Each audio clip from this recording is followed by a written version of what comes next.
जैसा कि आज आप इंस्ट्रूमेंट प्लेइंग से समझ चुके होंगे कि हमारे बीच में उपस्थित हैं मिस्टर आकाश कोहली, जिनको अकोको नाम से भी जाना जाता है, इनका म्यूजिकल नेम है।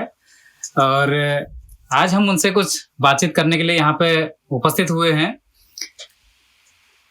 आकाश जी, पहले मैं ये जानना चाहूँगा कि आपकी प्रारंभिक शिक्षा कहाँ से हुई है और आप कहाँ से बिलोंग करते हैं?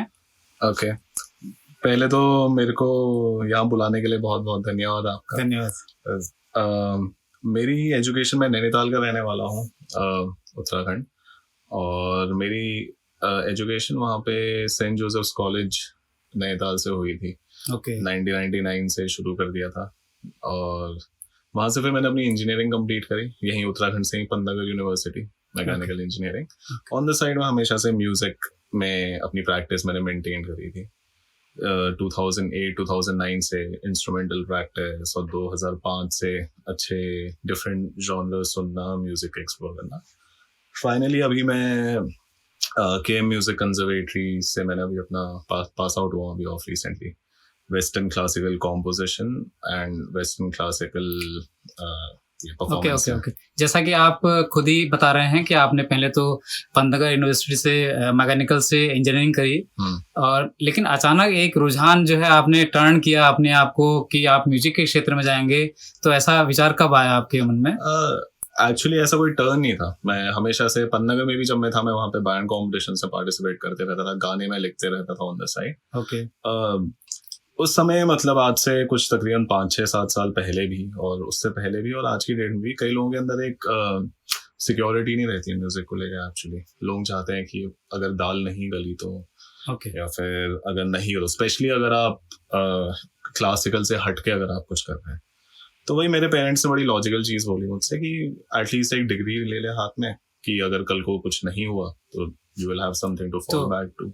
इट मीन्स आप जो है कुछ ऑप्शंस जो है लेके चल रहे हैं अपने करियर से, कि अगर बाय द वे ये वाला प्रोफेशन आपका, वैसे तो आपका ब्राइट फ्यूचर है क्योंकि आप क्लासिकल कंपोजिंग भी करते हैं शायद मेरे ख्याल से, और मेन आपका इंस्ट्रूमेंट जो है गिटार है। Western classical guitar. Western classical guitar से आप वो करते हैं। तो आपने कहाँ पे इस म्यूजिक की शिक्षा ली है? अभी वर्तमान में क्या कर रहे हैं आप? अभी वर्तमान में प्रोफेशनली अभी मैंने एक अपकमिंग कंपनी है डॉगप्लेक्स, आई थिंक वो हेल्थ केयर सोल्यूशंस प्रोवाइड कराते हैं। उनके लिए मैंने एक एंथम लिखा था, पूरा वेस्टर्न क्लासिकल ऑर्केस्ट्रेशन, जो मेरे एक फर्स्ट ऑर्केस्ट्रेशन प्रोजेक्ट था। तो पूरा मैंने एक ऑर्केस्ट्रा लिखा था उसके लिए, जो अपने में बहुत इंटरेस्टिंग भी है और चैलेंजिंग चीज भी है। बाकी मेरा एक जो मेरा साइड प्रोजेक्ट है, जो एक्चुअली मैं अपना मेन प्रोजेक्ट मानता हूँ, अकूको नाम से मैं म्यूजिक प्रोड्यूस करता हूँ। और डिफरेंट प्योरली एक्सपेरिमेंटल और एम्बिएंट म्यूजिक, जैसे ऑफ रिसेंटली मैंने स्टडी म्यूजिक और जो स्लीप म्यूजिक होता है उसकी ओर भी जरा ट्राई करने की कोशिश करी है। और वही हर साल मतलब विदाउट फेल मैं एक एल्बम निकालने की कोशिश करता हूँ। ओके, ठीक है। हम आपके एल्बम के लिए हम शुभकामनाएं भी देते हैं। हम ये चाहते हैं कि जैसा आपने कहा कि आप वेस्टर्न को ज़्यादा प्रमोट करते हैं, लेकिन फिल्म इंडस्ट्री से जो है, जो हिंदी के संगीत की जब अगर हम बात करते हैं तो कहाँ तक रिलेट करते हैं उसको आप? जी, वही अब फिल्म इंडस्ट्री का म्यूजिक और हिंदुस्तानी म्यूजिक में काफ़ी सिमिलैरिटीज भी है, बट काफ़ी अलग चीज़ें भी हैं। वो हिंदुस्तानी म्यूजिक स्पेशली परकशन, जो हिंदुस्तानी में जो परकशन वाला जो पार्ट है, वो दुनिया का one of the most difficult अगर आप कहेंगे तो। अगर उसमें अगर आपकी पकड़ है, हिंदुस्तानी कर्नाटिक म्यूजिक दोनों अगर आप मिला लें, तो पूरी दुनिया के लोग यहाँ सीखने आते हैं उस परकशन को, तो डेफिनेटली उसके लिए रिस्पेक्ट बहुत है। ये हिंदुस्तानी म्यूजिक में ऐसा चीज है कि आपको जो डेडिकेशन जो देना पड़ता है आपको अपनी कला को लेके, स्पेशली अगर आप जैसे वोकलिस्ट हैं या फिर कुछ भी, आपका बहुत इमेंस चाहिए होता है। आपके उठने से लेकर के आप क्या खा रहे हैं, क्या पी रहे हैं, से लेकर के आपकी प्रैक्टिस रूटीन्स बहुत डिमांड है। एक डिसिप्लिन लाइफ जो है इसके लिए बहुत जरूरी है। दूसरी बात, यदि हम ये बात करें कि उत्तराखंड में जो भी हमारे युवा हैं, तो उनको आप क्या संदेश देना चाहेंगे कि किस तरीके से वो अपने म्यूजिक का करियर शुरू कर सकते हैं, या किस तरीके का उनका रुझान जो है इस तरफ हो सकता है? जी, मैं वही कहूँगा। हमें तो, मेरे को भी अपने टाइम में उतना कुछ खास प्रमोशन मिला नहीं म्यूजिक को लेके। तो लोग ऐसे खेल की तरह ही समझते थे कि खेल मतलब जैसे खेलते समय मम्मी बोलती है कि अरे घर आ जाओ, कब तक खेलोगे, वैसे ही म्यूजिक को लेके भी करती रहती, कब तक गिटार बजाओगे, अब पढ़ाई कंटिन्यू करिए। बस वही है कि मैं ये कहूंगा युवा को कि डिस्करेज ना होए, जो आपको अगर कोई चीज अगर आपको दिल से पसंद आ रही है फिर करिए उसे। नहीं, आप एक तो आपकी पसंद है, दूसरा ये है ना थोड़ा-सा घर वालों का रिस्ट्रिक्शन जो है इस पे मुझे लगता है कि एग्जैक्टली होता है, तो आप उसको कैसे पेसिफाई करते हैं? ओके, तो आज की डेट में इसका बड़ा प्रैक्टिकल आंसर देना चाहूंगा मैं। आप अगर आज की डेट में आप as a YouTube content creator ही आप एक अच्छी स्टेबल जॉब आप अपने हाथ में ले सकते हैं। बड़े बड़े कॉमेडियंस भी और डिफरेंट आर्ट फॉर्म्स वाले आजकल यही प्रैक्टिस करते हैं। डेफिनिटली। तो अगर आप वेल रिसर्च्ड हैं, अगर आपको पता है कि ओके मैं अगर ये करूंगा, प्रॉपर तरीका है हर चीज करने का। कंटेंट क्रिएशन तो आज की डेट में इज द इजी पार्ट। आप अपना जो आर्ट जो क्रिएट कर रहे हैं वो तो फिर भी आसान पार्ट है, उसे प्रमोट करना, आप उसे डेफिनिटली। कैसे लोगों के सामने ला रहे हैं, बिल्कुल। कैसे आप अपनी टारगेट ऑडियंस को पकड़ रहे हैं, ये सब चीजों में आप जरा ध्यान अगर देंगे। और वही एक दिन का एज मतलब म्यूजिक के आप कोई भी वो कहेंगे कि एक दिन का 15 मिनट भी बहुत होता है। बिल्कुल। तो जैसा मेरे टाइम पे था कि मैं इस चीज को ओवरकम करने के लिए मैं अपनी पहले पढ़ाई कंप्लीट कर लेता था, ओके। और फिर मैं 15 मिनट 20 मिनट गिटार बजा लेता था। तो फिर मतलब पेरेंट्स भी कुछ नहीं बोलते थे, जो उन्होंने हमेशा प्रमोट ही किया वैसे ऐसे, हम्म, कोई डिफेम नहीं कर रहा हूँ, बट वो है एक बस एक स्टडी आपको अपनी प्रैक्टिस कंटिन्यू रखनी पड़ेगी। कोई ऐसे दिन रात वाली चीज है नहीं, at least for the start. Interest create करिए बस। इंटरेस्ट क्रिएट करिए, कंटिन्यू रखिए। 10 आपको चीजें आपको 10 में से 9 चीजें आपको डिस्करेज करेंगी कि ना करें। एक चीज होगी जो आपको कहेगी चलो कर लेता हूं, और वही वो एक एंड में मैंने स्टेप लिया था डेफिनेटली। कि at the end of the day वो जंप लेने वाली बात है। मैं बोला कि चलो भाई अब कर ही लेते हैं, और I have never been happier.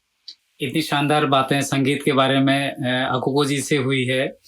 अब मैं उनसे एक रिक्वेस्ट करता हूँ कि कुछ अपने बीट्स वगैरह कुछ सुनाएं, जिसमें उन्होंने अपनी बारीकियां सीखी हैं, उनके बारे में कुछ हमें प्ले करके बताएंगे।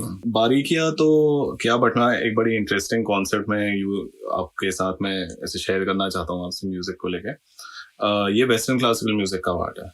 हिंदुस्तानी म्यूजिक आपको सुर में और रिदम में बहुत आगे है, बट एक चीज जो वो लैक करता है वो है हारमोनी, जहाँ पे 2 नोट्स आपको पता होगा यूज होती हैं, एक से ज्यादा। वेस्टर्न क्लासिकल म्यूजिक में हारमोनी बहुत बड़ा रोल है, बट अगेन इतना रिच नहीं है जितना in terms of pitches and rhythm जितना हिंदुस्तानी है। तो वेस्टर्न क्लासिकल म्यूजिक में एक चीज होती है जिसमें केडेंसेस बोलते हैं।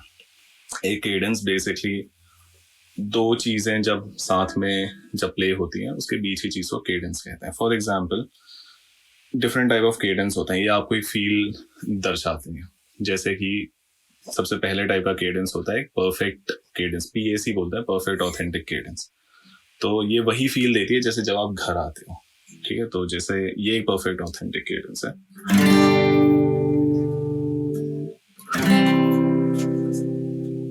ये देखिए ऐसी फील आई जैसे आप घर आ गए हो, यहाँ पे गाना एंड हो सकता है। तो जैसे अगर मेरा कोई गाना है,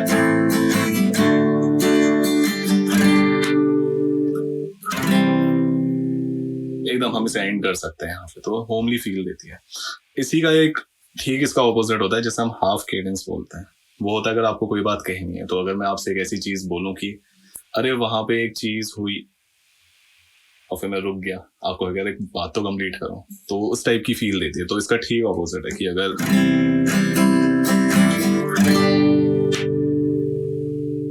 ये देखिए, तो यूजली अगर आपको अपना म्यूजिकल आइडिया कहीं पे, वही जो हमारे जो यंग ऑडियंस है, अगर उन्हें म्यूजिकल आइडियाज एक्सप्लोर करने हैं, ये एक तरीका है कि अगर आप अगर म्यूजिकल टर्म से बोलो तो फर्स्ट कॉर्ड से अगर आप 5th कॉर्ड की ओर जाएंगे, वहां पे रोक देंगे, ये आपको एक हाफ केडेंस की फील देता है कि अगर आपको इसके आगे कुछ कहना है। इसका ठीक ऑपोजिट हो गया परफेक्ट ऑथेंटिक।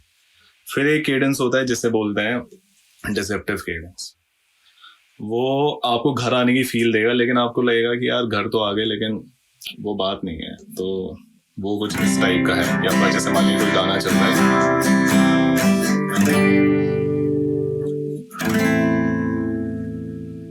हाँ गाना एंड किया जा सकता है यहाँ पे, बट वही इतना स्ट्रॉन्ग नहीं है कंपेयर टू,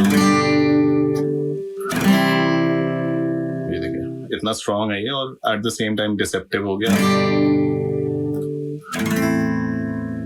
कि हाँ गाना एंड कर सकते हैं, बट उतना हो नहीं।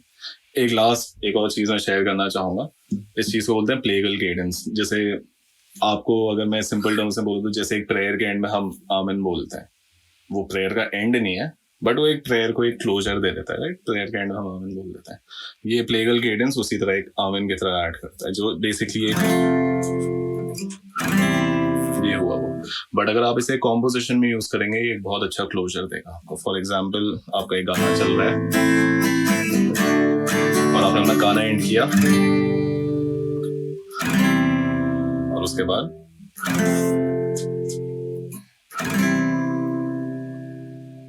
बहुत बढ़िया। तो इसी टाइप की केडेंसेस होते हैं म्यूजिक में। आप इसे इसी टाइप के बहुत ज्यादा आइडियाज, ये तो मतलब बस टिप है आइसबर्ग का, आप यूज कर सकते हैं। हमारे जो यंग ऑडियंस है जो म्यूजिक में घुसना चाहते हैं, इसे अपनी कॉम्पोजिशंस में यूज कर सकते हैं। एकदम जैसे एक पंक्चुएशन मार्क एक सेंटेंस में, एक फुल स्टॉप सही जगह ज्यादा इफेक्ट देता है सेंटेंस का, उसी टाइप की ये चीजें पंक्चुएशन मार्क्स ही हैं। तो थैंक यू आकाश जी, आप हमारे धात सुनो चैनल पर आए, आपने बहुत सारी चीज़ें हमको सुनाई, बहुत म्यूजिक की बातें करी। मन तो करता था कि आपसे और बातें करें लेकिन समय इजाज़त नहीं दे रहा है। फिर कभी अगले एपिसोड में आपसे हम ज़रूर मुलाकात करेंगे। और मैं दर्शकों से निवेदन करना चाहता हूं कि हमारे पहाड़ के, उत्तराखंड के उभरते हुए कलाकार हैं, कहीं ना कहीं अपना मकाम बना रहे हैं, अपना करियर बना रहे हैं। इनके जो भी एल्बम्स निकलते हैं या वीडियोज़ निकलते हैं उनको भी देखिएगा और इनको अप्रिशिएट करिए। ये हमारी जो यंग जनरेशन है वो काफ़ी म्यूजिक के क्षेत्र में अच्छा कार्य कर रही है। और मैं अपने चैनल के लिए भी अपने दर्शकों से कहूँगा कि आप इसको ज़रूर से ज़रूर शेयर भी करें, लाइक भी करें और इस पर कमेंट्स भी करें। थैंक यू आप सभी का। आपका आकाश जी फिर से एक बार धन्यवाद।